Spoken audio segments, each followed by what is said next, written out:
นกเสียวเสียวทุกคนหมักไม้เป็นบ่ดวงมันทวงกระหอก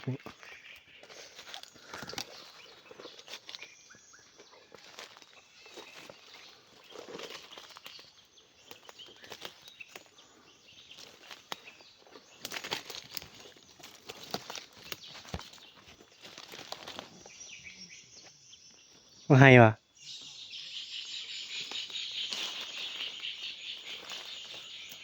โอ้ผ่านตัวนอนมักไห้ทุกคน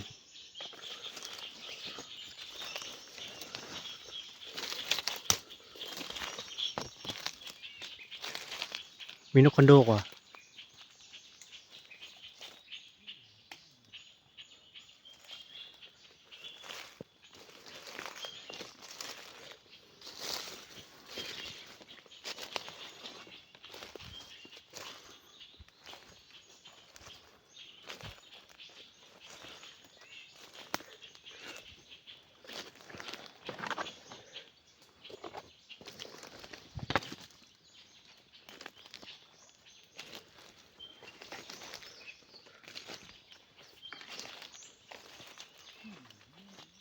โมเมนต์ที่มักไห้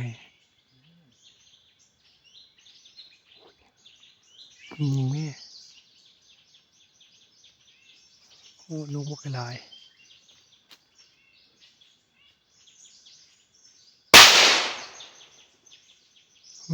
เฮ้ยนกสนหอกกันนะ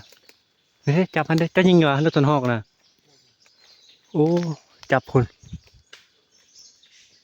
โอ้ไปแล้ว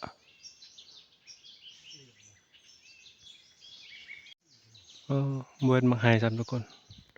มันเป็นมากเขียวๆเนาะอยู่เทิงอะนกมาตอมอยู่ดุมนี่ก็หอยหอนกินมากเลยทุกคน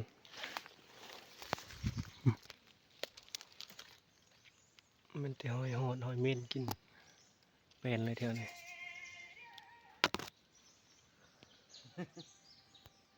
ธรรมชาติทุกคน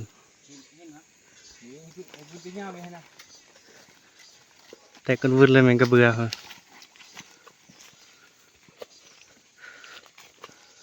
ว้าวหลายเท่าไรวะ